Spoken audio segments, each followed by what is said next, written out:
Parents, what's the weirdest thing you've come home to find the babysitter doing? I came home to find the babysitter had left. One kid was 2 and the other was 6 months old. Fortunately they were asleep, but I still couldn't believe it. Kinda the opposite. The parents came home to me taking a picture of their refrigerator. The husband has written "I love good frisky beaver" for fun in magnetic letters and forgot about it until they saw me taking a picture. The better move would have been to rearrange the letters to say something just slightly different, like hairy instead of frisky. Once when I was like 13 and babysitting at my aunt's house, I preheated the oven to make the kids dinner. Unfortunately, I didn't notice that the oven was full of Tupperware, a bunch of plastic bowls. Needless to say, that was a bad move on my part. We had a friend's daughter looking after the kids for the first time, and when we got home, she had reorganized almost everything in the house, not just a shelf or two. Like everything after she left, my wife and I spent quite a bit of time walking around, finding other things she had been into. The kitchen was completely reordered. Closets had different things in them, all of my CDs, DVDs, etc. I was very anal about how that stuff was organized back then. What she did drove me nuts. There wasn't a particular, obvious pattern to what she'd done either. No clear system that made sense to us. Just random, unintuitive changes. It was super creepy. We never called her again. She had brought her laptop and had been doing a striptease on cam. Working 2 jobs at the same time.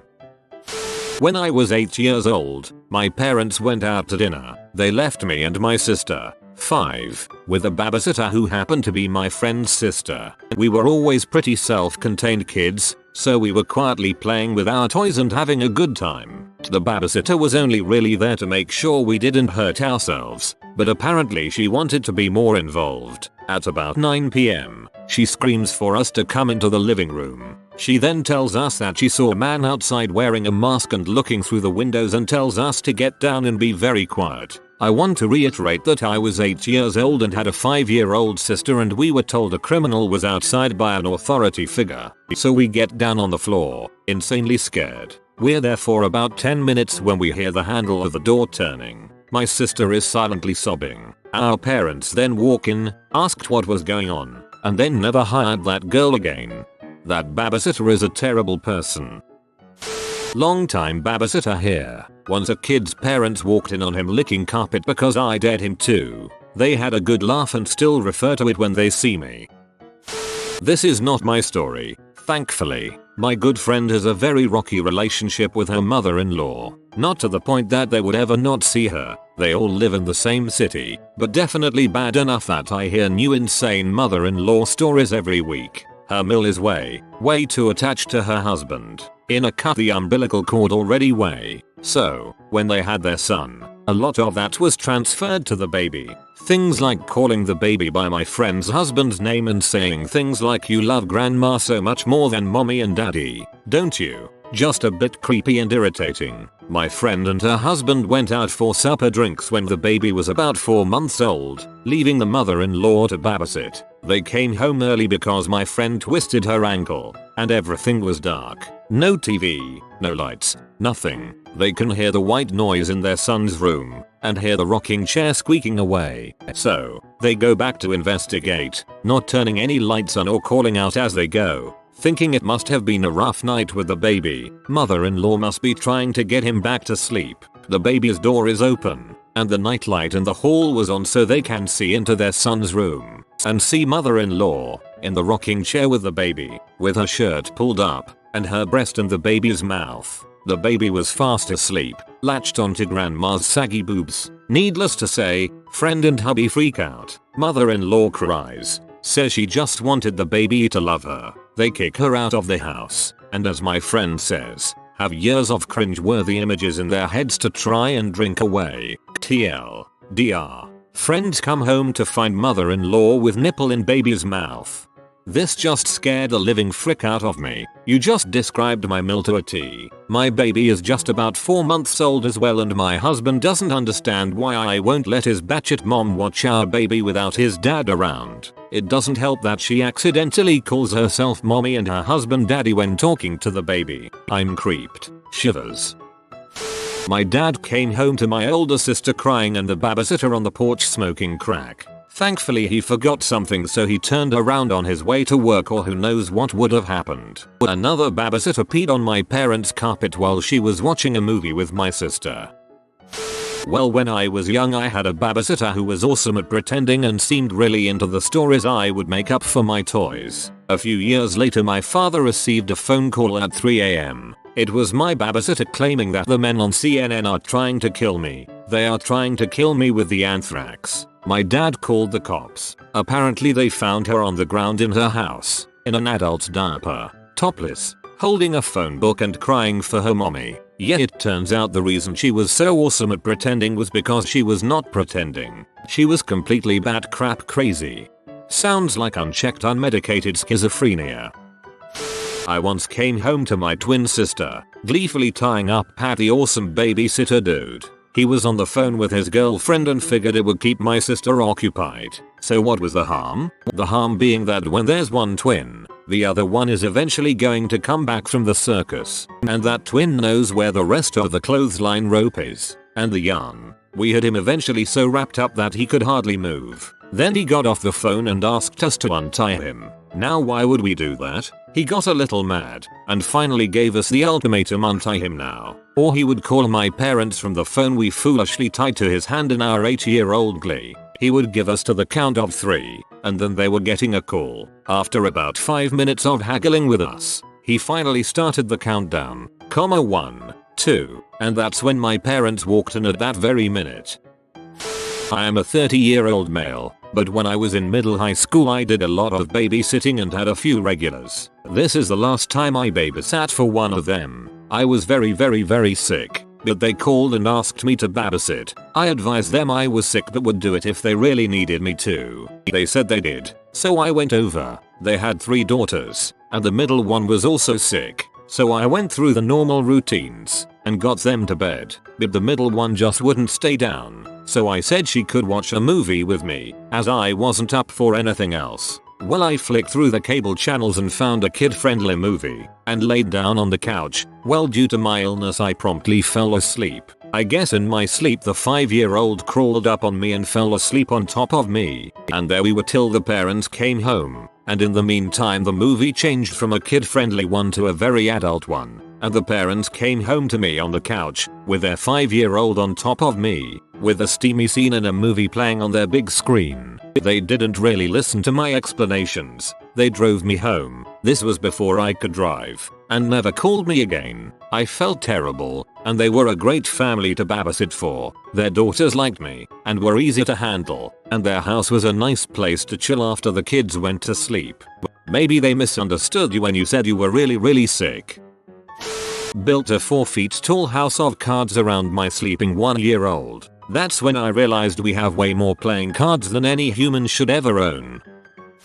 I know I'm kind of late, but I was a single child and my mother was a H addict and she had left me with a friend on New Year's Eve to go out, but she had paid him in H and told him not to do it while he was watching me. Obviously that didn't happen, and he took all of it and started to nod off and OD. I was in 7th grade and had my best friend over, and I knew all about it. Long childhood. Another story for another day, and I knew he was probably going to die if I didn't do something. After panicking for a few minutes I decided I had to figure it out. So I took him in the bathroom, stripped him naked, and put him under a cold shower and started slapping him in the face. He was staying conscious, which was nice. Eventually I knew he would get too cold and I had to do something else, so dried him off and got him dressed again and formulated a plan. We didn't have a phone in the house, so I knew I couldn't ask a neighbor to call without them finding out my mom's addiction, so I decided on going to a payphone. Remember those? In the area. It was freezing out and I figured as long as he was moving he wouldn't die, so I scrounged up some change and told my friend,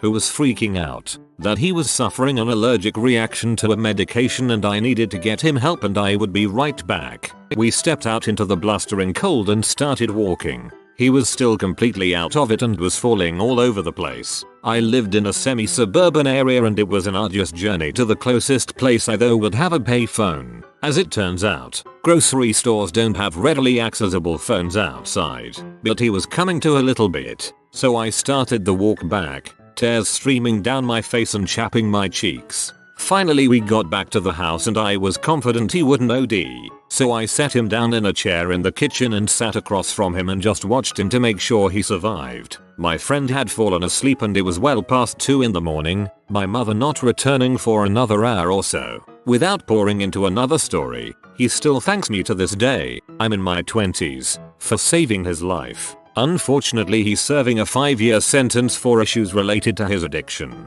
Man, it really felt nice to get that out. I've never really talked about my crappy childhood, which subsequently made me who I am. The best part is no one will see this because it's such a long front page post and I'll be way at the bottom. Whoa, dude. You had your crap together for a 7th grader. Well done. Giving the baby whiskey. Definitely. My dad used to rub a tiny bit on my gums when I was a baby and teething. He said it worked wonders. Of course it wasn't enough to cause any problems. She cleaned the house and folded laundry. I am not a parent, but I was babysitting a young boy down the street from me that my family was good friends with when I was 13. The boy is autistic, but not severely, so I knew what I was getting into when I said I would babysitting. Welp, turns out I was wrong. I had no idea what I was getting myself into. The kid ran circles around me all night, threw huge tantrums when I tried to put him in bed, hide anywhere he could find, and most of all, bit me hard. I had to get him under control, so I waited until he directed his tornado of autistic terror into the kitchen pantry, which I knew held mommy's secret chocolate stash. He took the bait and went into the pantry, and as he was reaching for the candy, I shut the door behind him. Well, turns out 13-year-old me is terrible at forming diabolical plans because the kid went apeshit, screaming, hitting his hands on the door, and knocking things down before I even had a chance to open the door. TLDR, my family friends came home to me releasing their child from a closet, who promptly attacked them in a tornado of autistic frenzy. I was never hired by them again. You know what? Frick those parents, they should have given you tactics to use to help control him. They know their child and how his condition affects his behavior. They should have prepared you better. Their fault, not yours. When my sister and I were younger, we had an absolute favorite babysitter. We would play goofy games like we'd run around the house and she would grab us up and put us in like prison on the kitchen table. My mom came home one day to see my sister screaming and running around the house and me laughing my butt off standing on the kitchen table. It was bizarre, but we had so much fun.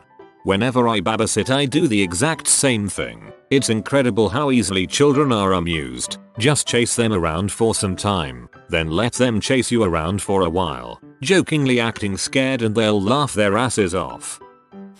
Stark naked doing her laundry, did not want to be rude by borrowing a robot towel, but using our washing machine and dryer was okay. Sitting butt naked all over our furniture, that too was okay, but no borrowing a robot towel, too freaking impolite. I feel like I have seen that movie. I used to babysit 2 mentally challenged twins of 9 who were really difficult to deal with. One was extremely competitive. He would claim that one day he'd be strong enough to kill me. The other would usually just be completely zoned out until his twin pee him off. Suddenly he would become really angry and attack. One night he grabbed a letter opener. The parents later came home to me sitting on the stairs as a barrier. The competitive twin angrily stuck upstairs, and the spacey one zoned out on the couch. Neither can live while the other survives. The battle that began in the womb continues until there is only one. There can only be one.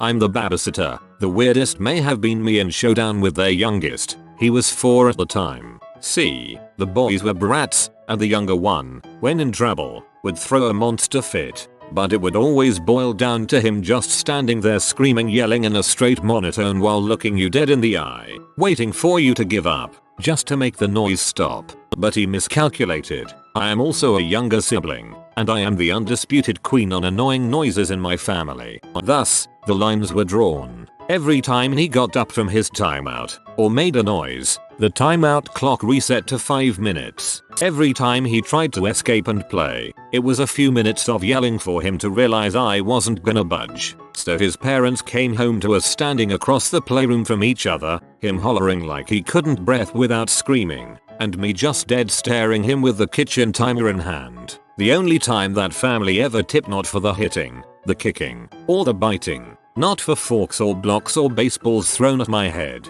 just for the one time they caught the yelling. I stopped babysitting for them after that. If you know your kids are awful, you need to sweeten the deal, cause I don't think none of the other neighborhood girls will sit for them anymore, either. I babysat for a kid like that once. 2 boys, both just awful. My sister had babysat for them before and she's very shy and wouldn't get them in trouble. I'm different. So bedtime comes around and the kids start screaming and yelling and won't go to bed. He happens to be sitting on a blanket, so I just dragged him and the blanket down the hall, into his room, and shut the door.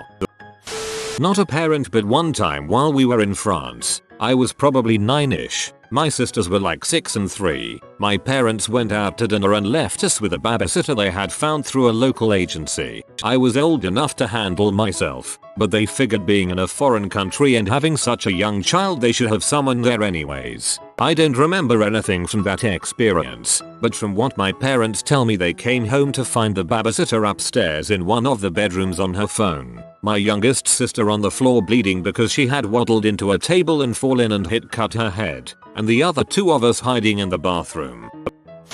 Well, for my parents it would be my babysitter in the middle of throwing up while pretty drunk. She was a good friend of the family and I was probably 8 at the time. I had been mixing rum and cokes for her all night, pretty much half and half. She asked me why it tasted funny since it was a bit strong and I said it was the knockoff coke my mum buys. My parents thought it was hilarious since I had taken this opportunity to watch horror films. I wish more 8-year-olds could make a good stiff drink.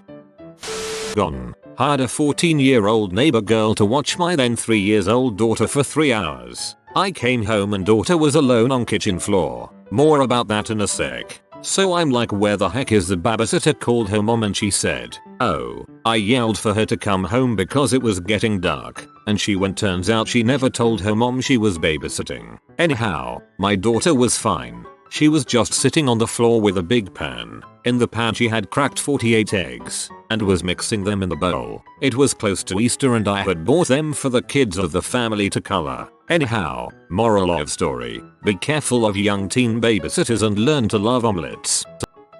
My ex-husband. Pretty rude for him to be in your house when you aren't married anymore. I babysit 3 kids between the ages of 3 and 11. It's great, but babysitting kids sometimes makes you do the silliest things. One time the 3-year-old went to get a piece of cheese out of the fridge, but she doesn't just grab it and go. She goes, almost, completely inside of the fridge to get it. I decided that it would be funny to slowly shut the fridge door and make it into a little game of UHO. Better hurry, right as I had the door almost shut. It wouldn't be able to shut all the way with her in there anyway. Her parents walk in through the side door, the faces directly in front of the fridge. Not sure when was going through their mind when they saw the babysitter shutting their toddler, who is hysterically giggling, in the fridge, but they had a laugh, paid me, and I still babysit them to this day, so it couldn't have affected my reputation that much. A friend's dad lost his virginity to his babysitter after convincing her to play strip poker with him. He was 11, and she was 18. My mom hired a babysitter for my sister once. I thought she was nice. One day she wasn't there anymore. My mother told me she'd been fired. I said AWW, that's not fair, she was awesome. My mother explained she had been taking my sister to her house during the day, then bringing her back in the afternoon before my parents got home. I was still too young to really understand what was wrong with that picture, so I questioned why that was so bad. My mom said, let's take a drive. We drove about 10 minutes and ended up in a trailer park with people smoking blunts on their front steps, pregnant women everywhere, and no 2 consecutive teeth to be found in a single person's mouth. This is where she lives. When I was around 5/6, my dad left me with a babysitter who bit my lip, made me drink mouthwash for adults and pee in the kitchen sink. Some weird memories. I told my dad. She never babysat again. You have been visited by the safety doggo. Subscribe and you will be safe from all danger for the next 24 hours. If you are new to the channel, you can subscribe. I publish new videos every day. Until then, check another video, or don't. Either way, have a great day, you magnificent people.